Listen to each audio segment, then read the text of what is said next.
Picture a soldier finishing basic training. Now take away his boots, his rations, his medic, his radio, and his rotation home. Take away the idea that anyone, anywhere is coming to help him. Give him instead a dirt-floored house that leaks smoke, hands split open from cold water, a body that has already survived famine and plague and 14 childbirths, and a village of 90 people who will all, at some point, come banging on his door in the middle of the night expecting him to save a life with nothing but string, lard and nerve. That soldier serves for a few years. She served for 60. That's a medieval grandmother, not the storybook kind, dozing by a fire with a cat in her lap. The real kind. A woman who buried more people than most soldiers ever see fall, who worked 18-hour days into her 7th decade, who set bones and pulled babies and butchered pigs and hauled water, and never once, not one single day in her entire life, had a day off. A woman who watched half of everyone she knew die in 18 months and then got up the next morning and milked the cow, because the cow doesn't care about your grief. We're going back there tonight, not as historians admiring illuminated manuscripts. We're living it. One day, one woman, one frozen February in England, 4 years after the great mortality burned through the world. Everything she would have felt, carried, smelled, feared, and endured. So I make these history stories, and honestly, I still don't know if anyone actually sleeps to them, or if you're all just quietly fascinated by the fact that your great, many times great-grandmother could probably have broken you in half at the age of 60. Either way, subscribe if you want. Get comfortable. Here we go. The fist hits the door before dawn. Not a knock, a fist.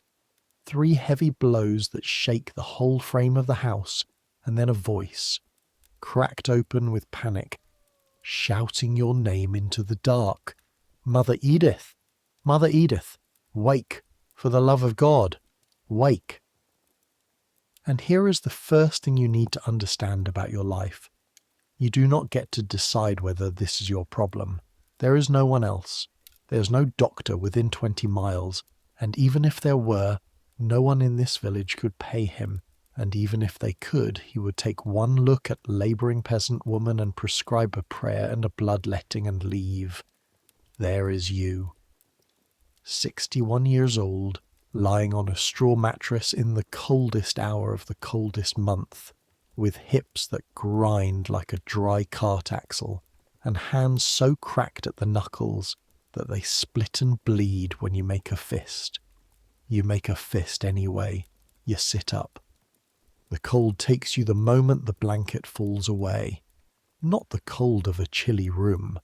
The cold of a house where the fire has burned down to a red memory under its blanket of ash, where the water in the bucket by the door has grown a skin of ice thick enough to knock on, where your breath hangs in front of your face in the dark like a small ghost that has been waiting all night for you to wake. Your feet find the floor, packed earth, swept smooth, cold as a grave slab through the woolen stockings you sleep in because taking them off in February would be madness. Mother Edith, I hear you, you say, and your voice comes out of you like a hinge that needs grease. Stop breaking my door. The smell of the house wraps around you as you stand. It's not one smell, it's layers, and you know every one of them the way you know your own name. Wood smoke first, always wood smoke, soaked so deep into the thatch and the walls and your own hair that you stopped smelling it as a smell 40 years ago and started smelling it as simply the air. Under that, the sheep grease smell of raw wool from the fleeces stacked in the corner waiting to be spun. Under that, the sharp green bitterness of the herbs hanging in bunches from the roof beam, dried betony and mugwort and yarrow, rustling faintly in the draught. Under that, the animal warmth of the hens roosting behind the wattle screen at the far end of the room, their small, sour smell of feathers and droppings. And under all of it, at the bottom, the bass note of every peasant house in England, earth, old sweat, tallow, and human bodies that wash their hands and faces daily, and everything else rarely, including yours. Welcome to the village of Thorndon, in the county of Kent, in the year of our Lord 1353, 4 years since the pestilence. 52 graves in a churchyard built for a village of 200 that now holds 90 souls.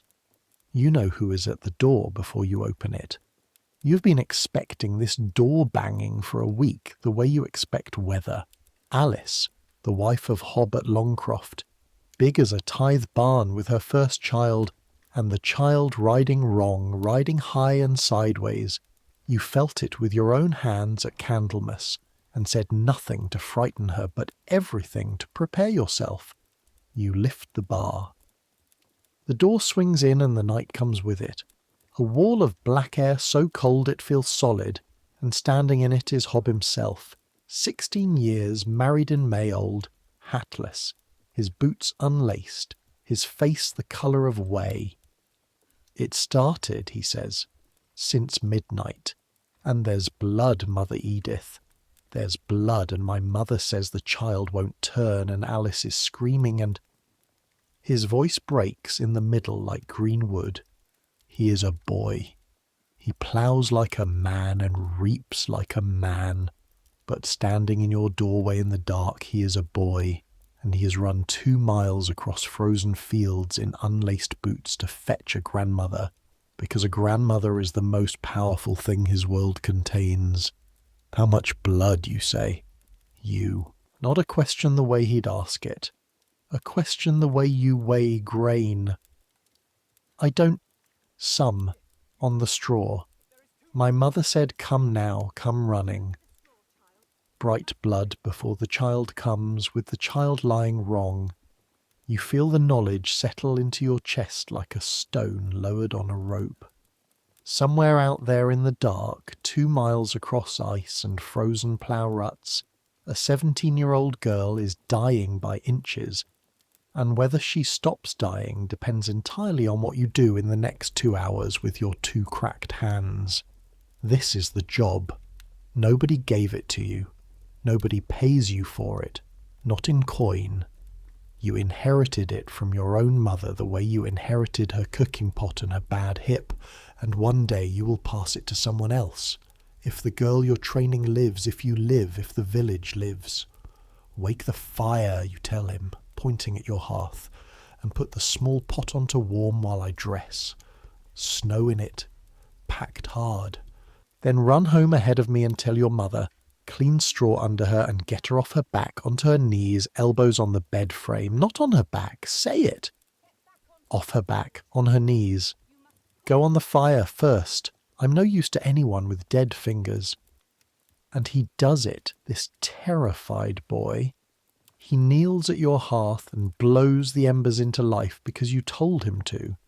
Because your voice is the only solid thing in his world right now. That's the other thing you need to understand.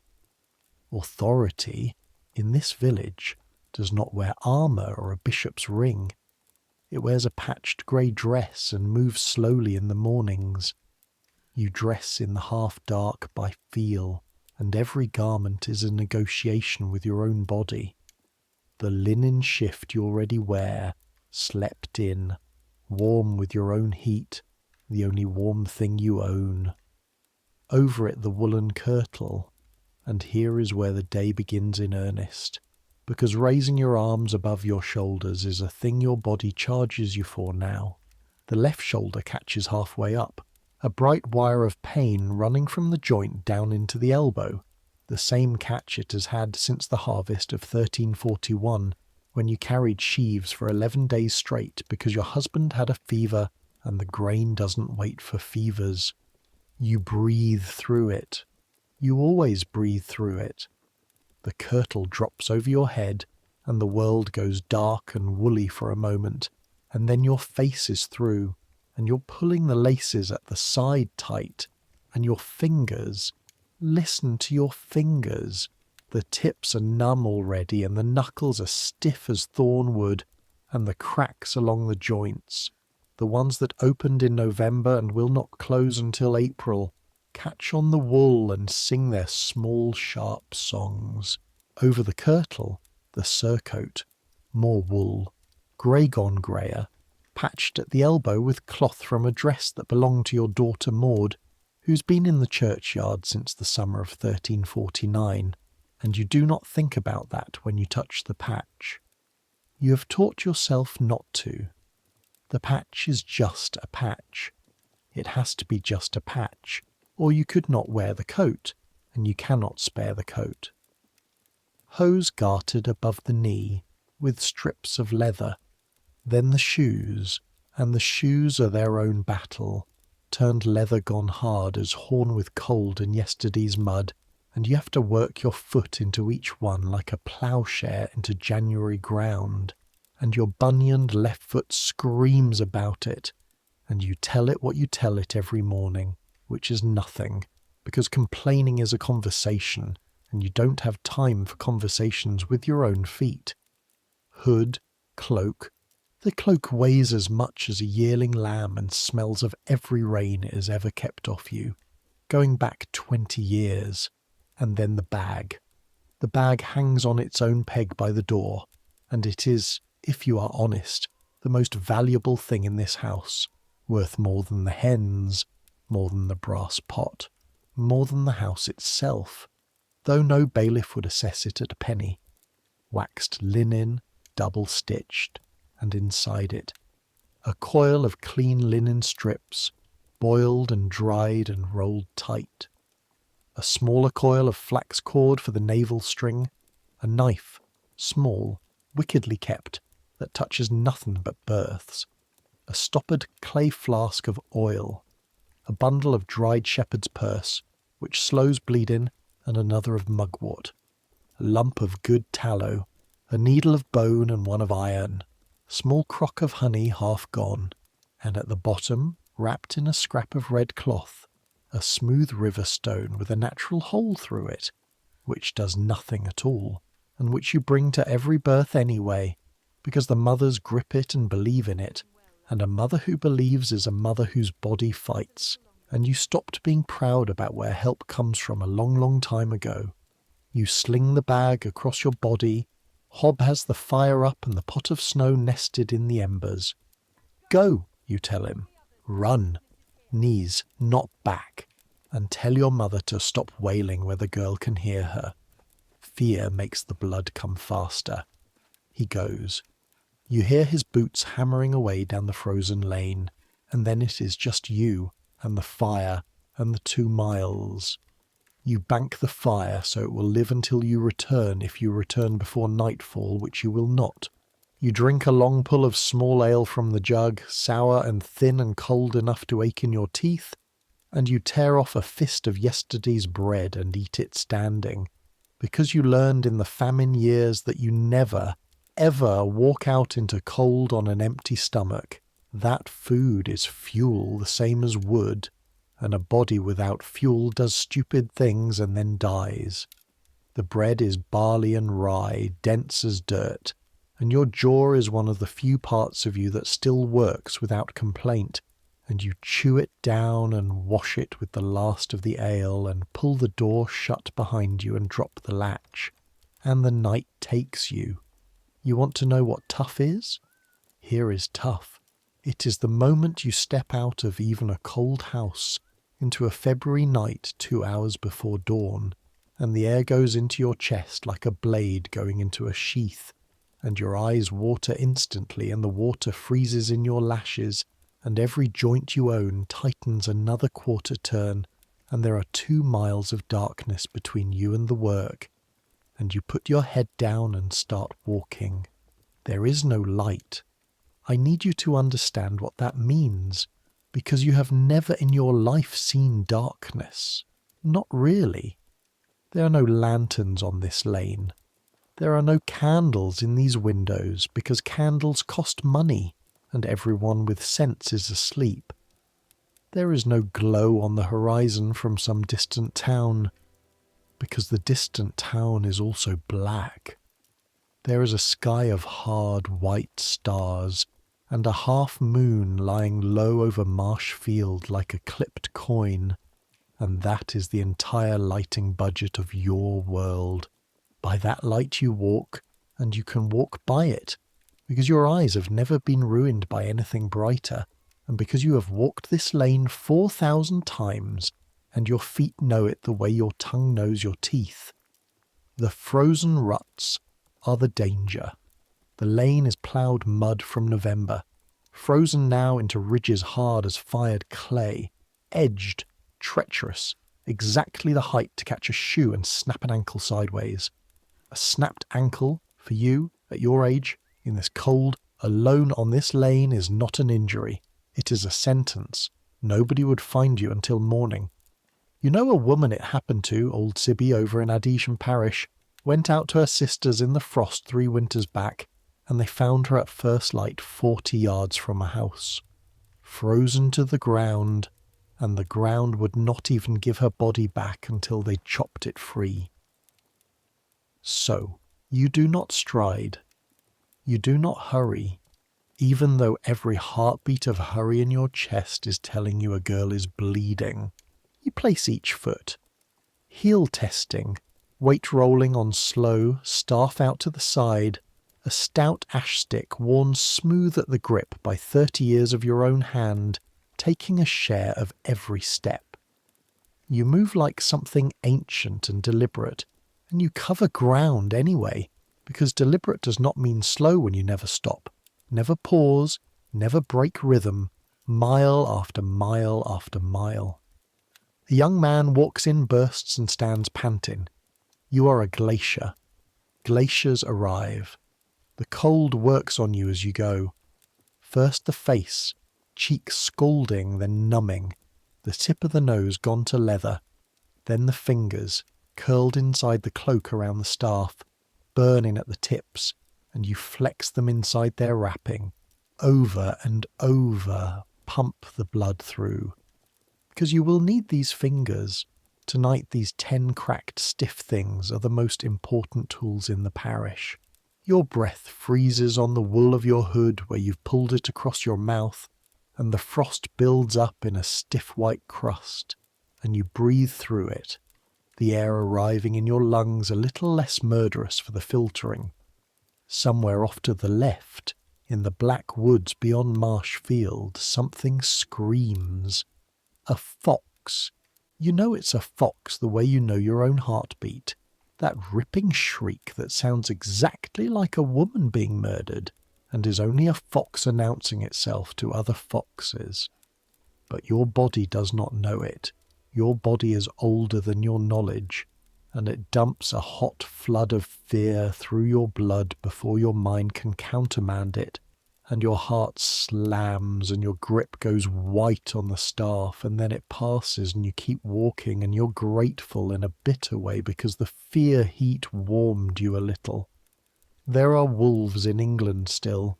Not many, not here in Kent, not like the old stories, but 4 years ago the pestilence emptied whole villages, and the dogs those villages left behind went wild, and a wild dog pack in a hungry February is worse than wolves, because dogs are not afraid of the smell of man. Last winter they pulled down a shepherd's boy near Chartham. You carry no weapon but the staff and the knife that touches only births. Your actual defence is the same one it has always been. You are not worth the trouble. You keep moving, and you are lucky. You've been lucky for 61 years. Every single person you know who was not lucky is dead, which is how luck works, which is why nobody in your world mistakes survival for virtue. You cross the stream at the plank bridge below Longcroft, and the plank is glazed with ice, 1 hand's width of frozen oak over black water, and you go over it a step at a time with the staff braced against the far bank, and the water underneath makes a sound like swallowing. And then you can see it, a single point of light in all that darkness. Firelight leaking through the gaps in a shuttered window a quarter-mile ahead. One house, awake in the night, burning wood it can't spare, because inside it a girl is trying to do the most dangerous thing a human being in your world can do. Understand that. Take a moment and understand it, because it is the centre of tonight and the centre of this whole story. In the year 1353, the most dangerous occupation in England is not soldier. Soldiers are, at this exact moment between wars, the French business gone quiet since the great victory at Crécy and the fall of Calais. And even in the hot years a soldier's odds were better than the odds Ali is facing tonight on her own bed. Out of every 20 women who go into labour in this century, one will not live to hold the child. Do that arithmetic across a life. A woman who bears 8 children has run that gauntlet 8 times, has stood 8 times where a man stands on the morning of a battle. Every wife in your village is a veteran of a war that has no name, no banners, no chroniclers, and no end. And the field surgeon of that war, the entire medical corps of that war, is you. The door of Longcroft opens before you reach it. Hobbs' mother, Emma, stands in the light, and you read the whole situation in her face before a word is said, because you have been reading faces across thresholds for 40 years. Not despair yet. Fear, worn down at the edges into exhaustion. Behind her, from inside, the sound. A low, grinding animal sound, rising at the end into something torn. You know the sound. You could sort births by sound alone from the lane, blindfolded. This one says, long labour, strength failing but not failed, and pain that has moved past the place where screaming helps. How long between the pangs, you say, stepping in past her, and the heat and stink of the house hits you like a wall after the frozen dark. Fire, sweat, blood, tallow smoke, wet wool, fear. Fear has a smell. Anyone who has done your work knows it. Sharp and sour under everything, coming off the skin of everyone in the room. 100 paternosters. Less now. The blood? Emma's mouth tightens.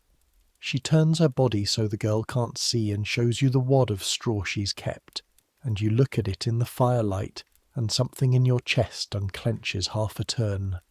Dark blood, not bright. Streaked, not flowing. Show, not flood. The child may be lying wrong, but the door is not tearing. You have time, not much, some. Right, you say, and you take off your cloak, and with the cloak you take off the old woman who limped 2 miles through the dark. You hang her on the peg with the wet wool, and what turns around to face that room is somebody else entirely, somebody with a voice like a level floor. Alice, you say. She's on her knees where you ordered, elbows on the bed frame, shift soaked through and sticking to her back, hair escaped from its plait and pasted across her face in black strings. 17 years old. Her eyes when they find you are the eyes of someone drowning in sight of shore. Mother Edith, she starts, and her voice has rope burns on it. None of that. Save the breath. You'll want it. You've done everything right. Do you hear me? Everything right. Kneeling's right. Your body knows this work. It's older than both of us. I'm only here to talk to the baby. That gets you the ghost of a laugh. 1 syllable. And a ghost of a laugh from a girl this deep in the work is worth more than any medicine in your bag. Because laughter unclenches the belly, and everything tonight depends on unclenching. Now the hands go to work, and I want you to stay with the hands, because the hands are the whole argument of this story. First they go into the pot of water steaming by the fire, and it's hot, properly hot, and it hurts. The heat driving into the cold cracked knuckles like nails, and you hold them under anyway and scrub them with a rag and a shaving of the hard white soap you make yourself each autumn from ashlie and mutton fat. Scrub to the elbow, working the rag under each nail. No physician in Oxford could tell you why. There is no theory in your head, no invisible creatures, nothing your priest or any scholar in Christendom would recognise as a reason. There is only 60 years of pattern, passed down from your mother and hers. The clean-handed midwife buries fewer mothers. The childbed fever, the one that takes them smiling on the 3rd day and raving on the 5th and dead on the 7th, comes less often to the houses where the woman scrubbed. You do not know why. You do not need to know why. You're a scientist with no science, running on pure observed correlation, and your ignorance kills fewer people than the ignorance of the learned, because yours at least has been tested against results for 3 generations. Then the hands, hot now, red now, oiled from the flask, go to the girl's belly and they read. This is the part no one will ever put in a book, because the men who write books have never done it and would not know how to spell it. Your palms move over the tight drum of her, light as breath between the pangs, and the fingertips are asking questions. Here, a hardness, round, palatable, floating, a head, but high, too high, tucked up under the ribs on the right, where no head should be this late. Here, along the left side, a long smooth resistance, the back, and low down, where the head ought to be waiting at the door, something small and nobbled and wrong, feet or a knee. The child is upside down, breech, and worse than breech, a footling if you're unlucky, and the feet come easy and the head comes last, and the head is the whole problem, because a head that follows can catch like a stopper in a bottle, and then you have minutes, not hours, and no knife and no learning anywhere on earth this century can help you. Your face, while your hands learn all this, does not move. That is a skill you paid for over 4 decades. Alice is watching your face the way sailors watch the sky. Your face is fair weather. Your face is a lie, and it is the most therapeutic lie in the room. Well, you say, in the voice of a woman discussing the price of eggs, your little ones decided to come into the world feet first, like a lord climbing down from his horse. It happens. I've caught more of these than you've seen winters. True. Also true. You've buried some of them. Also true. You've buried one of the mothers, Cecily Atwood, 19 years dead now, and you can still, tonight, this minute, feel exactly how her grip on your hand went soft. Every midwife carries a private churchyard behind her breastbone. You visit yours at moments like this, briefly, one cold glance to sharpen yourself, and then you close the gate on it, because the dead are patient and the living are not. What happens over the next 4 hours I could not fully describe if I took all night, and Alice herself will remember it only in torn pieces, the way soldiers remember battles. But you will remember all of it, because you were the only person in the room who was working instead of suffering, and here is the shape of it. It is first of all labour in the older sense of the word, physical labour, yours as much as hers. You're on your knees on packed earth for hours, and your knees are 61 years old, and the cold of the floor climbs up through your skirts and settles into the joints like water into a cellar. You brace her. Between pangs she sags, all 7 months fed farm girl weight of her, and it is your shoulder and your braced forearm that hold her off the floor, over and over, 40 times, 60, until your arms shake like a cart on a bad road, and you switch sides and let the other arm shake instead. You knead the small of her back with your knuckles through the worst of the pangs. Hard, harder than seems kind, because counter-pressure eats pain. Your mother taught you that with her fists in your own back 42 years ago, and your knuckles are raw by the second hour, and you grease them with tallow and keep kneading. You keep the room. That is a midwife's phrase. Keeping the room, and it means everything that isn't hands. It means sending Hob, who is worse than useless, out to the byre to be terrified among the oxen where his terror can't infect anyone.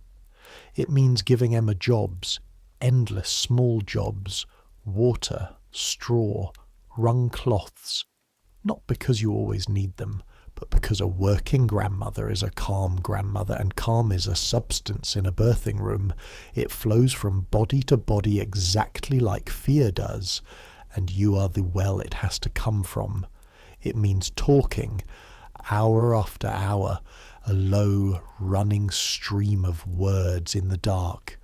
You talk about the child's name, you talk about the spring, you make small jokes about Hob among the oxen. Your voice never once stops being level, and no one in that room will ever know what that costs. The same way no one watching a man carry a millstone sees the spine, and you pray. Out loud the proper words, Sancta Margarita, ora pro nobis, Saint Margaret, who was swallowed by the dragon and came out whole, the patroness of exactly this room, and you put the hold stone in Elise's fist and close her fingers on it. Do you believe in the stone? It doesn't matter what you believe. You believe in her grip on it. You believe in anything that keeps her rowing. The pangs close up. 100 paternosters becomes 50, becomes 20, becomes a wave with no trough.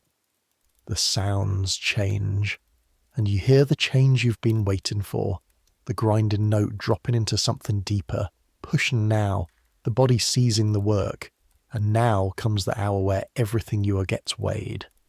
The feet come. 2 feet, thank God and Saint Margaret, 2 together, and then the legs, slick and blue-white in the firelight, impossibly small, and here is where a strong young fool would grab and pull and kill the child, because pulling makes the head extend, and an extended head jams. You do not pull. Hardest thing in the work, the not pulling. Your hands hover, they support, they receive, ounce by ounce, and you keep your touch off the cord where it runs beside the small body, and you watch that cord pulse, and you count the pulse, and you live inside that count, because that cord is the child's whole breath, and the clock is running the moment the body is born and the head is not. The body births to the shoulders. The cord still beats under your fingertip, but slower, slower. Alice. Level floor. Level, level floor. Next pang. You give me everything. Everything you have, and then what's under that? Your babe wants one great push to be born. The pang comes. She makes a sound that isn't a scream. It's lower than a scream. It's the sound a foundation makes, and you slide 2 fingers in along the small face to keep the chin tucked. A trick your mother's mother learned from her mother. No book on earth contains it, and you lift the little body up in a slow arc toward Alice's belly, letting the mechanics of the arc roll the head under the arch of bone. And there is one instant, one, where nothing moves and everything in the world weighs on your 2 fingers, and you feel your own heart stop out of respect. And then the head is borne into your palm like something being handed to you out of the dark, and the whole weight of the child comes at once, hot and slippery and heavier than it looks, always heavier than it looks, and the room stops breathing, because the child hasn't. Blue, slick, still, a boy, small, perfect, and still as wax. You have 4 minutes. You've had these 4 minutes before, dozens of times across 40 years, and some of those times ended in the churchyard, and your hands know that and do not shake, which is not courage, it's just mileage. You clear the little mouth with your smallest finger. You lay him along your forearm, head down in your palm, and you rub his back with a rough cloth, hard, briskly, the way you'd rub life into a chilled lamb, because that's where you learned it, in the lambing pens at 9 years old. Nothing. You flick the soles of the tiny feet with your fingernail, snap, snap. Nothing. The silence in the room has teeth now. Emma has both hands over her mouth. Alice is saying something that isn't words. You take a mouthful of air, cover the child's nose and mouth with your own mouth, and give him the smallest breath you own, a thimble of breath, a bird's breath, and you feel the little chest rise under your hand, and you do it again and rub again, snap the heels again, and you say inside your own skull, in the direction of St. Margaret or the Dark or whoever is on duty, not this one, not tonight. I have paid enough this decade, and whether anyone hears you, or whether it was only the rubbing. The child coughs, a wet, furious little cough, and then a thin wail that climbs and cracks and turns into the full, outraged roar of a person who has just discovered cold and light and gravity all in the same minute, and the sound hits that room like the resurrection. Emma bursts into tears. From the byre you hear Hob shout something wordless. Alice is laughing and sobbing in the same breath, arms out saying, "Give him to me, give him to me." And you lay the roaring, furious, gloriously alive little animal on her chest, skin to skin, and drop a lambswool blanket over the both of them. And for exactly the length of one breath, you allow yourself to close your eyes. One breath. Then back to work, because the mother is not saved until the afterbirth is out whole, and the bleeding is answered, and the next hour is quiet, careful, unglamorous work. Cord tied in 2 places with flax and cut with the knife that touches only births. The afterbirth delivered and spread out flat on straw and inspected by firelight. Complete. Every lobe. Because a fragment left behind is a death sentence with a 3-week fuse, and shepherd's purse steeped in hot water, and gotten into the girl a sip at a time, and the belly kneaded firm, and the linen laid, and the watching, the long watching, your thumb on her wrist, counting. By the time the bleeding has answered and slowed to what it should be, the shutters have gone from black to grey. You've been on your knees, in total, something near 5 hours, and when you finally stand, your body presents the bill. The knees first, both at once, a deep grinding protest as they unbend, and you have to come up in stages, one hand on the bed frame like a ladder being raised. The lower back next, a band of dull fire from hip to hip, the shoulders, the arms wrung out from bracing. Your hands, when you flex them, sing along every crack, and you notice in the grey light that 2 of the splits across your knuckles have opened and bled sometime in the night, and you never felt it happen. Emma presses food on you, of course. It's not charity and it's not payment. It's the law of the parish, older than any law with a seal on it. The midwife eats before she leaves. Bread, a wedge of hard cheese, hot pottage with actual bacon in it, killed pig February bacon, and small ale warmed by the fire, and you eat all of it, methodically, without shame, because you burned a day's fuel in a night, and there are 18 hours of your own work still waiting at home, and pride is a luxury for people with someone else to do their hauling. Hob, allowed back inside, sits staring at his son as though the child were on fire. Then he does something that his father would not have done, and his grandfather would have laughed at. He turns to you, this big raw-boned boy, and his eyes are wet, and he takes your cracked old hand in both of his huge ones, carefully, the way you'd hold a bird, and he can't say anything, just holds it. And that right there, that dumbstruck grip, is the entire wage of your profession. That and the pottage, and standing there in the grey dawn with your knees screaming, you would not trade it for a night's fee. Keep the fire built up 3 days, you tell Emma at the door. She stays down a full week, whatever she says, and she'll say plenty. If the fever comes, it comes by the 3rd day. You smell her breath and her linen morning and evening, and if there's a bad sweetness to either, you send Hob running, and the child stays against her skin, not swaddled off in a cradle across the room. Skin keeps small ones alive. I've watched it 60 years.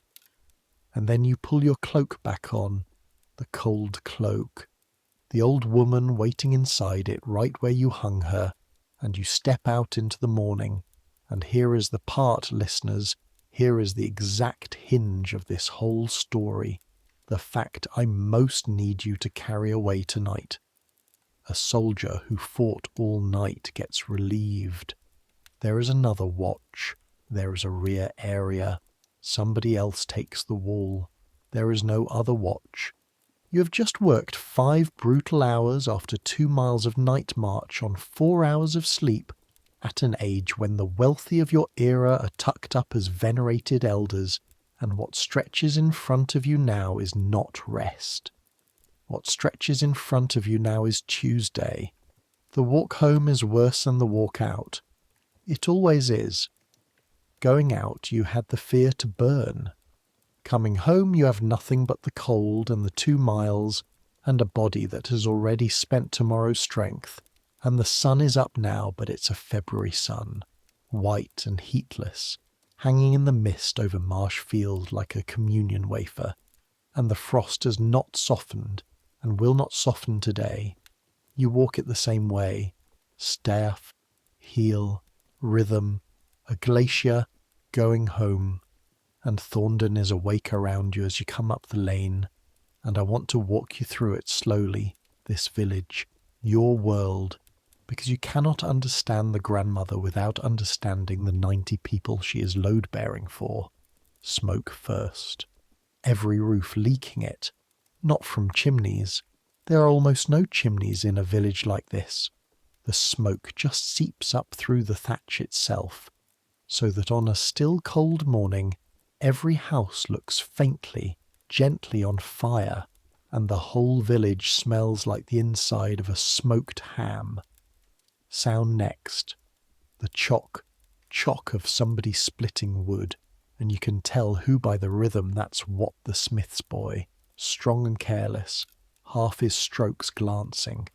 The complaint of the well windlass, wanting grease. Oxen lowing in the byres, that deep sound you feel in your breastbone. A baby crying in the Fletcher's house, and your ear grades it automatically. Hungry cry, not sick cry, and lets it go. Hens. A dog. The bell of St. Mary's ringing for morning mass. One cracked bell. It cracked in your girlhood, and the parish has never once had the silver to recast it, and its flawed clank is so woven into your life that a true-toned bell sounds foreign to you, cityfied, slightly dishonest. And the gaps. You see the gaps the way you see the houses. There, where the Palmers lived, a roof gone sway-backed and green, the door hanging by one hinge into darkness, nettles claiming the threshold, 7 people alive in that house at Whitsun 1348, and none by Michaelmas 1349. There the Godwins, roof already fallen in.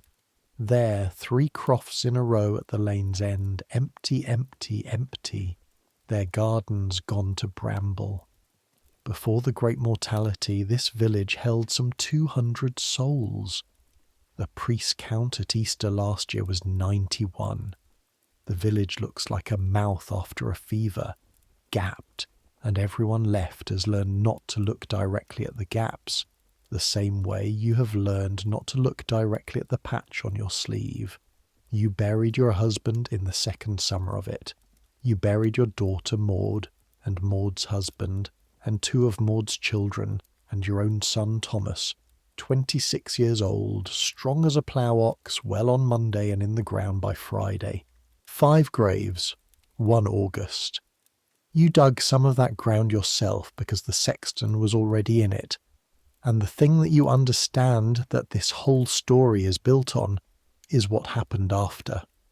What happened after is that the sun came up and the surviving cow bawled to be milked, and the surviving grandchildren were hungry, and you got up off the floor of your gutted world and you milked the cow. Not out of strength of character, out of the total absence of any alternative. That is the secret at the centre of the medieval grandmother, and I will tell it to you straight.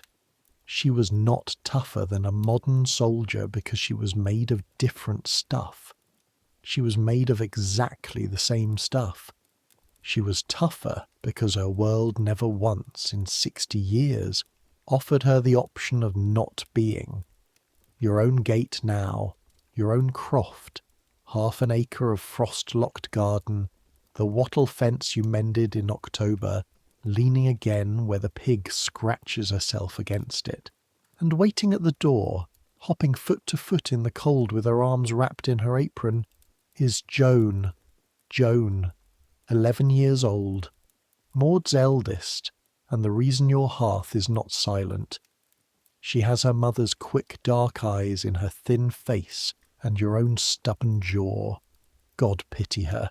And she's been up since the bell, and she has, you can see at a glance, already fed the hens, because she is trying very hard to become you, and you are trying, with a care you never let her see, to let her. Because if this village is to have a mother anybody in 30 years, it is going to be this child, and her education is the last long job of your life. Was it born? She demands before you're through the gate. Was it alive? Was it a girl? Born, alive, a boy, and Alice is well. You watch her file it away, greedy for it. Footling breech. Her eyes go wide. She knows what that means. You've made sure she knows what that means. Both feet? Both feet, and the cord clear, and the head came sweet on the 3rd push. You reach the door and stop and look down at her. And why did the head come sweet, Joan? Because you never pull, she recites. You let the weight make the arc, and you keep the chin tucked with your fingers, and you never, never pull. And what do we do first at any birth? Scrub past the elbow, a pause, the jaw sets, even though nobody knows why. Especially because nobody knows why, you say, and go into your fire. The fire has kept. Under its grey quilt of ash the embers are still breathing, and you feed them dry twigs from the kindling basket and lean down, hands braced on your thighs, and blow, long steady breaths, and your back registers each one, and the twigs catch with a sound like whispered arguing. And then the split wood goes on, and the house begins, degree by grudging degree, to come off the temperature of the grave. And now, listeners, comes the part of this story that no ballad was ever written about, and I am going to make you live it anyway, because this, not the dramatic night, this is the actual answer to the question in our title. The night with Elise, that was the sortie, the raid, the burst of battle. What comes now is the campaign, the ordinary day, the thing she did roughly 22,000 times. Water first, always water first.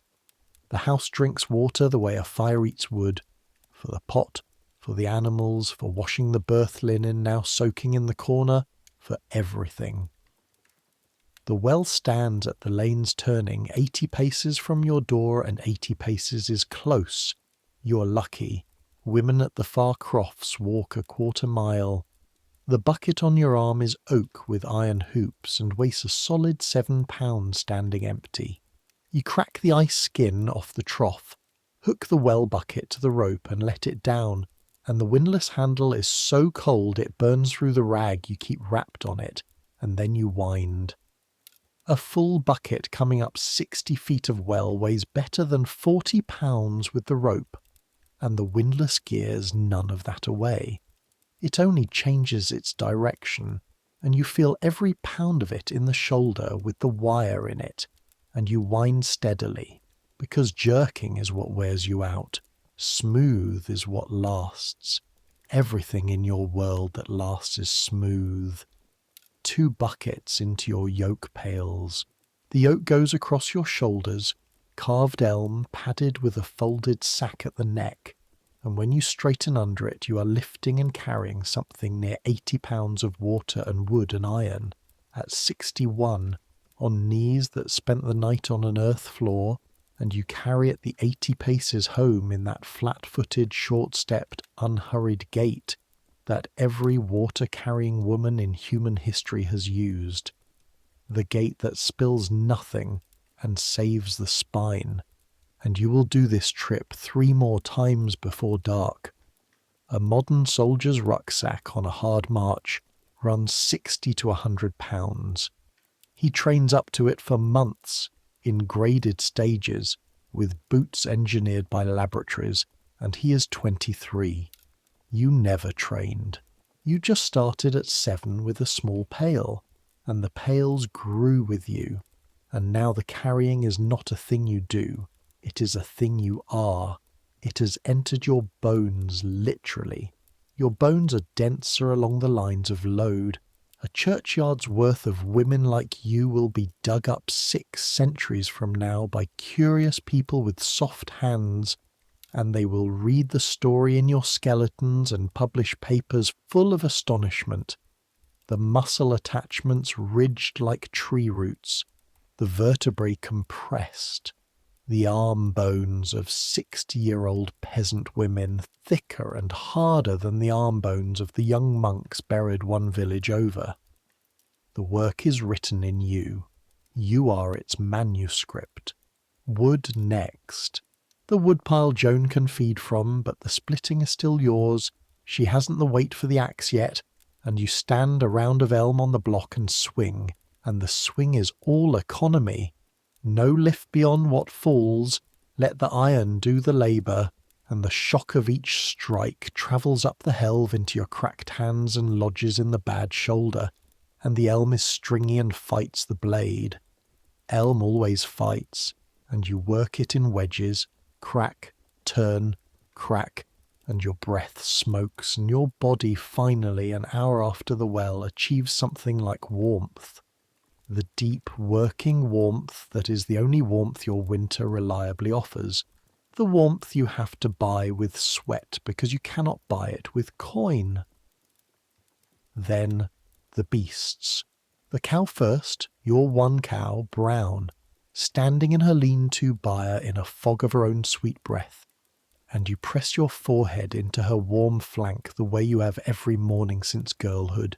Different cows, same flank, and milk her with hands that the milking, oddly, eases. The rhythmic squeeze working the stiffness out of the fingers, the milk hissing into the pail in twin streams, and the pig to be fed on kitchen scraps and the last soft turnips, and the hens already fed by Joan, and the ewe, in lamb, heavy, to be checked, because lambing comes next month and lambing is your work too, of course it is. Everything with blood in it in this parish is eventually your work, and then the meal. And I want to slow all the way down here, because food is where your era shows its teeth. There is no larder in this house in the sense you know. There is a barrel of barley and rye, mixed, about 2/3 gone with 10 weeks of winter left, and that arithmetic lives in your head permanently, updated daily, the way a general carries his supply lines. A clay crock of oats, strings of onions gone soft at the ends, a clamp of turnips and a few cabbages buried in straw, half of them frost-touched and going slimy. Sort them weekly. Eat the worst first. Always eat the worst first. The iron rule of winter, which means, and think about this, that all winter long you're by definition always eating the worst food you own. A flitch of bacon up in the smoke of the rafters, from the pig killed at Martinmas, being carved off in slivers thin as vellum to make the pottage taste of meat rather than contain it. Cheese hard as a whetstone made by your own hands from brown summer milk. And the ale barrel, small ale, brewed by you because you're also the brewer, everyone's grandmother is the brewer. Water alone is not trusted and not loved, and the ale is food as much as drink. Thick, faintly sour, 3 days from vinegar at all times. Pottage, then, the eternal pottage, the dish that fed this island for 1,000 years. Barley into the pot, water, the sound turnips diced small, an onion, a wisp of bacon, a handful of dried peas, and it hangs over the fire and becomes, over hours, the meal, the only meal that matters, breakfast leftovers and suppers beginning, the pot that in a real sense is never empty from October to June, only added to a stew with the lineage. You eat it every day. You have eaten it every day for 61 years. You will eat it every day until you die, and you're grateful for it, actively, genuinely grateful. And here is why, and here is another load-bearing wall of this story. You remember your grandmother's stories of the Great Famine. She lived it as a grown woman. The terrible years when you were not yet born, 1315, 1316, 1317, when it rained all summer for 3 summers, and the grain rotted standing in the fields, and the price of wheat went up 8 times over, and people ate the seed corn, which is how a farmer commits suicide slowly, and then ate the dogs, and then ate things she would only speak of with her eyes on the fire. 1 person in 10 died in those years across the whole of northern Europe, not of plague, of plain hunger, a slower and crueler death than any pestilence. Your grandmother watched her own mother divide a loaf 4 ways and take none, and she raised your mother on that memory, and your mother raised you on it, and you are raising Joan on it, and this is what people miss about the medieval grandmother. She is not one woman. She is a relay. She is the living end of an unbroken chain of transmitted survival. Each link a woman who took 60 years of hard-won pattern, which roots kill and which cure, how to birth a breech, how to stretch a barrel 10 weeks, how to keep a room, and pressed it into a granddaughter before she died. Burn one link, and a village forgets things it took a century to learn. The pestilence burned whole chains at once. Some villages lost every grown woman who knew the birthing work, every one, and what happened in those villages afterward does not appear in any chronicle, because the men who wrote chronicles did not consider it history. You know what happened. It happened in graves. The pot is on. Joan is set to her spinning, the drop spindle turning at her hip, thread growing thin and even under her small chapped fingers, because thread is money, one of the only kinds your household can make, and a woman spins in every crack of every day, standing, walking, talking, the spindle as constant as breathing. Spinster was a job before it was an insult, and you take the birth linen out to the trough, washing linen in February. Let me give you this one in full, because if there is a single task that separates your world from the listeners more completely than any battle could, it is this one. The linen from the night is soaked with what birth soaks linen with, and it cannot wait for spring. Soiled cloth breeds sickness. You know this the way you know the scrubbing, by pattern, not theory. So you break the ice on the trough with a wooden beetle, and you plunge the cloth, and you plunge your hands in after it. The first second the water feels almost hot. That is a lie your nerves tell. By the fifth second the truth arrives, a crushing, pressing ache, as if the water were squeezing your hands in a slowly closing vice, and by the 20th second the fingers begin to lose their reporting, going first distant and then foreign. Tools you're operating from far away. You work fast because you must. Wring, slap the cloth against the washboard stone, work the lye soap in, the lye finding every crack in your knuckles and announcing itself in each one like a hot needle. Wring again, and your hands are now bright red to the wrist, a red that will turn bluish white at the fingertips if you push too long, and you know exactly where that border is. You've mapped it over decades. You take the hands out at its edge and jam them into your armpits and stand doubled over while they come back, and coming back is worse than going. Coming back is the burning, the pins, the hot ash feeling as the blood reoccupies lost territory. And when they've come back enough to grip, you plunge them in again. 4 rounds like that and the linen is clean and is hung stiffening on the fence where it freezes dry. Freeze-drying. You invented it centuries early and never bothered to name it, and your hands will ache down in the bone until tonight, and 2 more of the knuckle cracks have opened, and you rub tallow into all of them, and you go on to the next thing. Every winter woman's hands in your world look like yours, cracked, burn-scarred at the wrist from a lifetime of ovens and pots, 1 fingernail permanently ridged where the Biodor crushed it in 39, joints beginning to knot with the bone fever, and strong, mind you, still frighteningly strong, a grip that can hold a struggling ewe or a labouring girl or a wet rope, a grip young men have lost bets against.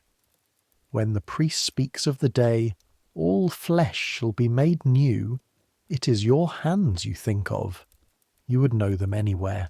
You would also, if you're honest, be glad to trade them in. Mid-morning brings the interruptions, because your croft is not a home so much as a parish institution with a hearth. What the smith's wife, with her youngest on her hip, the child's ear gone bad, screaming half the night, and you sit the little one on your knee and warm a spoonful of oil with a crushed clove of garlic by the fire, and drip it in, and hold your palm cupped over the ear until the screaming winds down to hiccups, and you send them home with the rest of the oil and instructions, and what's wife leaves a cabbage on your table without either of you mentioning it, because that is the economy you actually live in, the one that appears in no ledger. Cabbage for garlic oil, eggs for a poultice, a mended fence for a birth, a web of owing and being owed that holds this village together more truly than the manor court does. Then Godfrey, the Reeves boy, sent running. The Reeves father has the chest tightness again, and you go. Of course you go. Back out into the cold with your bag, 3 furlongs up the lane, and old Roger is propped in his bed, grey-lipped and frightened, and you have nothing for a failing heart, nothing real. No one on this earth has anything real for a failing heart, and will not for 600 years. But you have foxglove leaf, dried, in the bag, and you know, from your mother, who knew from hers, that a weak tea of it eases the dropsy swelling and steadies certain flutterings, and you know from a grave in the next parish that too much of it stops the heart it was steadying, and so you measure with your eyes and your memory and a fear you never show. The tiniest pinch, steeped pale, and you sit with him while he drinks it, holding his wrist, counting, and this, understand, is the entire drama of medieval medicine. An old woman counting an old man's pulse with a poison in her other hand, walking a rope between useless and lethal with no net, no dosage chart, no chemistry, nothing but 3 generations of remembered outcomes, and the astonishing thing, The thing that ought to be carved over the door of every hospital in the future is how often she got it right. Roger's colour comes back a little. His breathing lengthens. He pats your hand with his papery one and calls you a good girl, which, at 61, from a man of 80, you accept. You are home by the sex bell. You eat standing, a bowl of the pottage, bread dipped in it, and the food goes into you and becomes afternoon, and the afternoon is the garden, because February is when the garden pretends to be dead and is not. The year's food is decided now, in the frost, by whoever is willing to work in it. So you turn the compost, fork after fork of it, steam rising from its dark inside heat like a living animal, and you spread the rotted straw from the byre over the beds, and you prune the plum tree, cold brittle twigs snapping under the knife, and your shoulder complains at every cut above chest height, and you finish the whole tree anyway, and you check the bee skep, hefting it gently to feel by weight whether the sleeping city inside has honey enough to last, and it is light, lighter than you'd like, and you note it in the great running ledger behind your eyes where the barley arithmetic lives, and you split more wood, and you mend the fence panel the pig has been abusing. Hazel withies woven wet from the soaking trough, your numb fingers forcing them over and under, the withies fighting back the whole time. Everything in your world fights back. Wood fights, wool fights, ice fights, mud fights. Matter itself is your daily opponent, and you have grappled with it barehanded for 6 decades and are still, on points, winning. And through all of it, understand the night rides along in your body. You have not slept. The tiredness is not the crisp tiredness of one hard effort. It is the old grey tiredness with roots, the kind that sits behind the eyes and in the hinge of the jaw, and there is a particular skill to working through it that nobody names because everybody here has it. The skill of banking yourself like a fire, moving at 3/4 speed, never stopping, spending the body's last silver in the smallest possible coins. Soldiers learn it on campaign and are studied for it. You learned it in 1349, when you did not properly sleep for a summer, and no one has studied you at all. Mid-afternoon, and the manna intrudes.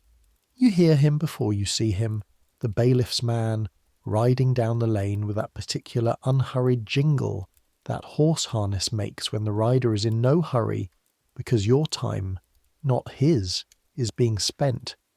He stops at your gate without dismounting. Looking down at people from horseback is not an accident in your world. It is the whole point of the horse. Widow Edith, not Mother Edith. Widow. The manor's word, the word from the rolls, the word that defines you in the only record of your existence that will survive. And the word is not a courtesy, it is a category, and the category means a tenant holding land without a man, which means in the bailiff's arithmetic a rent risk and an opportunity. Master Simon.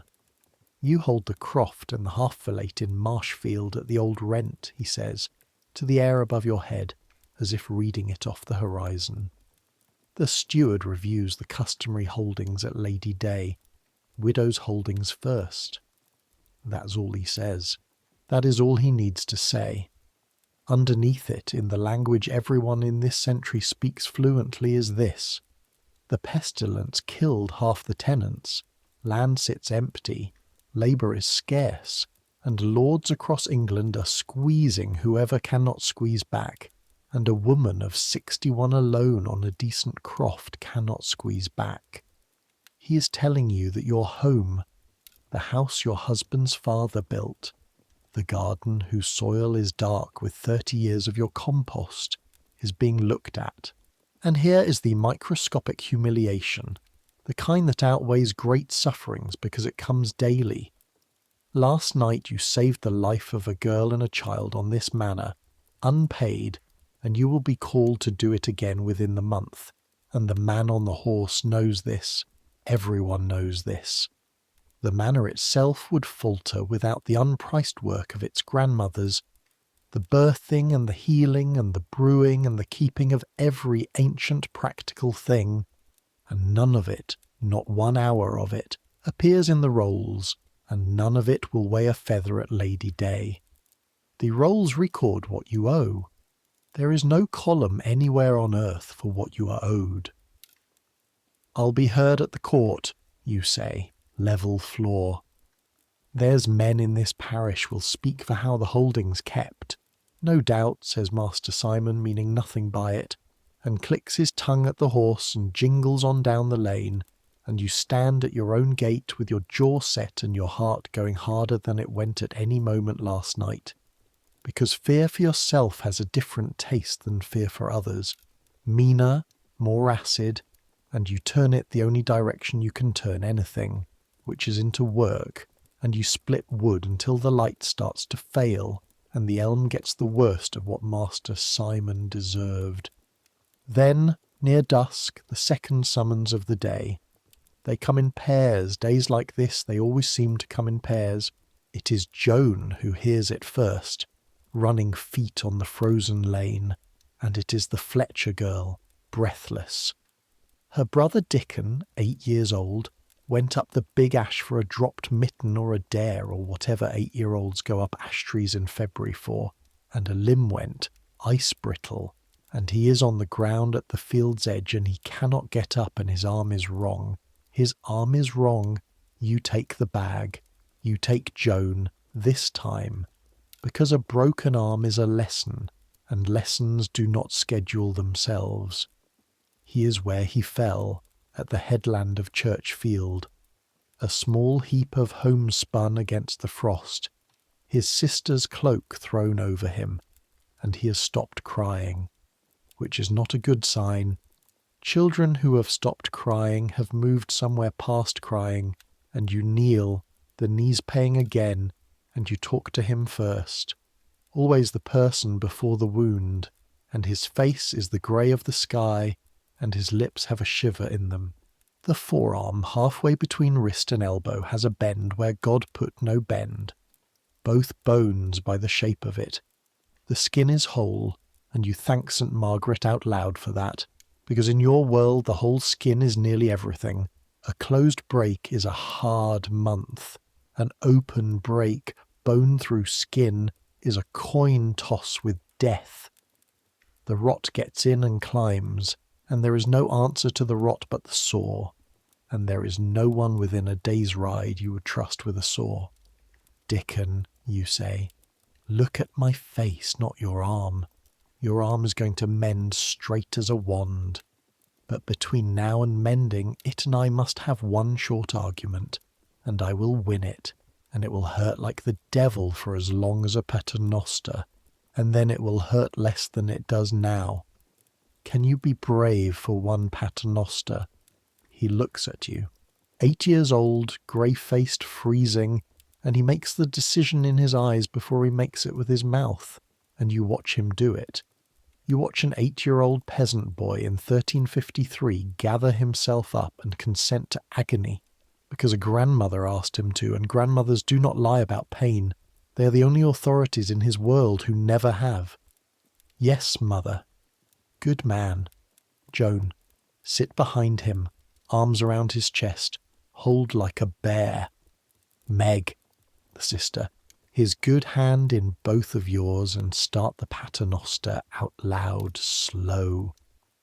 And then the thing itself, and I will not soften it, because your world never got to soften it. You take his small cold hand and wrist in one grip and his elbow in the other, and you pull steady and hard, traction first, always traction first. Let the muscles lengthen and the ends come apart before you dare to steer them. And the boy screams into the prayer, one high raw note, and Joan's arms lock. Good girl. and under your fingers you feel it. This is the part no book teaches, the grinding shift of the ends moving, crepitus, a sensation like snapped sticks stirring in a wet sack. Felt not heard, up through your fingertips into your teeth, and you steer by that feeling, easing the bend true, and there is a small deep clunk more felt than heard as things arrive where they belong, and you run your fingers along the line of the bone, and it's a line again. Et ne nos inducas in tentationem, says Meg, wavering. Done, you say. Argument's over. I won. Dickon is sobbing now, which is right. Crying came back. The boy is where he should be. And now the craft. Splints from the bag. No, better. You send Joan to cut green ash spills from the very tree that broke him. There is a rightness in that the whole village will retell, and you pad the arm with carded wool, snug the spills around it, and bind it with the boiled linen strips firm as a handshake, never tight as a fist, and you teach as your hands work. Joan's dark eyes following every turn of the cloth. Firm, not tight, and check the fingers, always the fingers, pink and warm. If they go white or cold, the binding is strangling the arm and must be cut at once whatever hour it is, and a strangled arm is lost, and you make her repeat it, and she repeats it, and somewhere your own mother, 40 years dead, says the words along with her. You carry him home yourself, all 50 pounds of him, the last quarter mile in the blue dusk, his good arm around your neck, his breath hitching against your shoulder, and your spine takes it and adds it to the bill, and at the Fletcher's door his mother comes apart the way mothers are entitled to once the danger is over, and you leave instructions and a twist of willow bark for the pain, boiled bitter, the same bitter that will someday be sold in white tablets under a trade name. You're dispensing the ancestor of aspirin from a linen bag, and you walk home in the last light, and the first stars are out, hard and blue, and the frost is tightening again. You can hear it, the tiny ticking of the puddles locking up for the night. 2 miles marched in the dark, 5 hours on your knees, a life saved, a day's water hauled, wood split, beasts fed, linen frozen dry, a heart steadied, a rent threatened, a bone set. That is the day. That is one day. It was not a special day. Not. That is the whole terrible, magnificent point. In the ledger of your life, this was Tuesday. Supper, then. And around supper, let me widen the lens, because you have earned a rest, and the story can carry the weight for a while. Let us do the comparison properly, the one the title promised, not as a joke, but as an audit.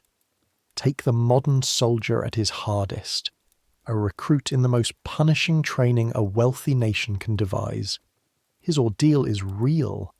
Weeks of broken sleep, cold water, loads that make strong men weep, stress engineered by experts. It breaks most who attempt it. Honour it. It deserves honour. Now line the 2 lives up, column by column. Sleep. His deprivation lasts weeks, and is followed by recovery, monitored by physicians. Yours has lasted in the interrupted on-call sense, since your first child was born 43 years ago, and the only physician monitoring you is you. Load. His 100-pound ruck is carried in bursts in engineered boots on a young spine. Your 80 pounds of water, your sacks of grain, your armfuls of wood, your 50-pound grandchildren are carried daily from age 7 to death, in turned leather shoes on frozen ruts. His load has an end date. Yours has a funeral. Rations. His worst weeks are hungry by design, with abundance waiting at the end as a promise. Your hunger arrives by weather, without design or promise, and you have personally administered a household through 10 lean springs, deciding, you, with your own mouth, who eats more and who eats less, a command decision no sergeant ever has to make about his own grandchildren. Casualties. He may, in a bad war, lose friends, and it will mark him forever, and his nation will build monuments. You lost a husband, a son, a daughter, and 2 grandchildren in 14 months, along with roughly half of everyone you'd ever known, and the world built you nothing, told you nothing, gave you a shovel and expected the milking done by Prime, medical support.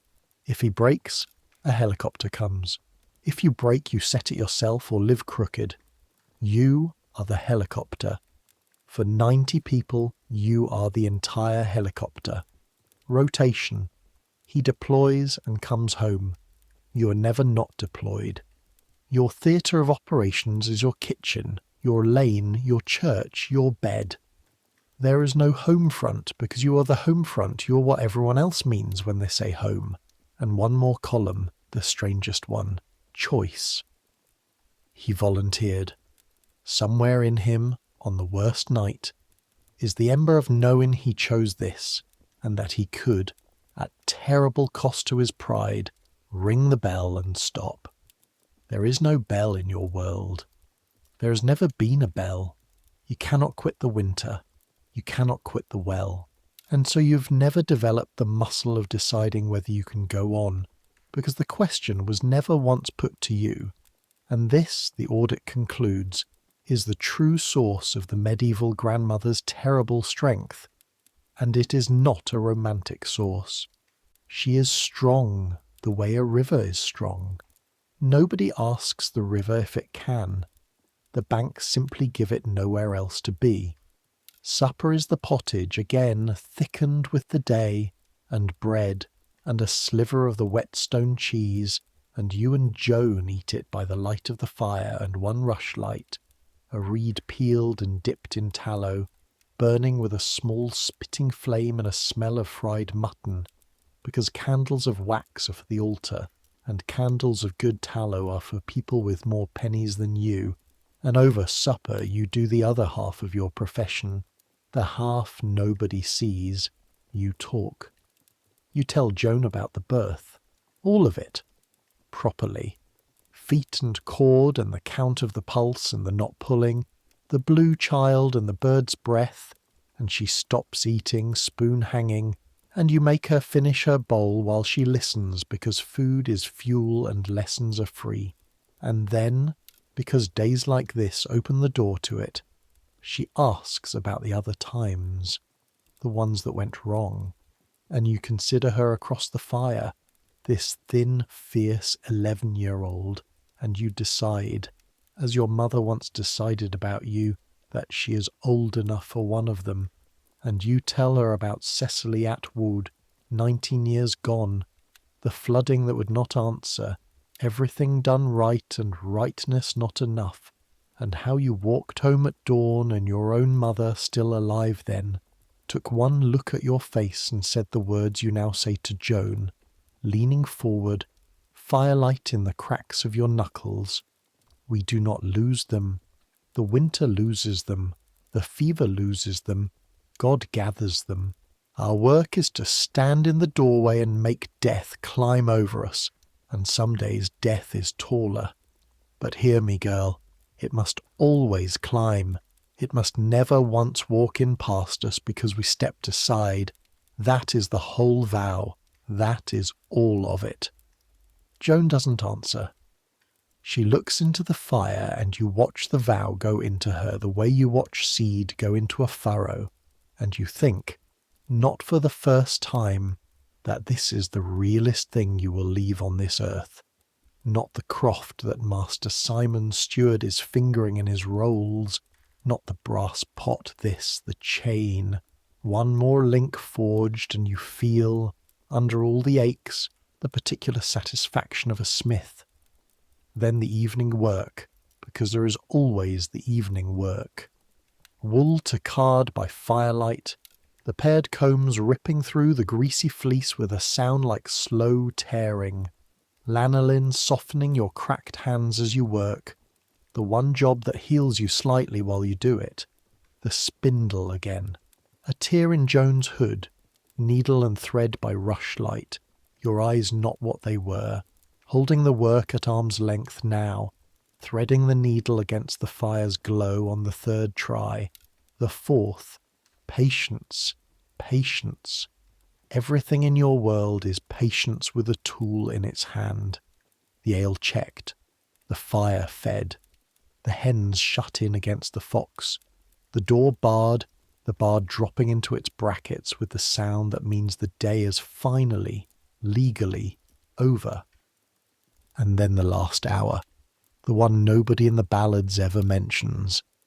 The hour you have kept for yourself every night for 60 years, in which you sit on the stool by the banked fire, hands loose in your lap for the first time since the fist hit the door 20 hours ago, and you let the day walk past you once, in order, the way the priest tells his beads. The blue child breathing now, 2 miles east, against his mother's skin.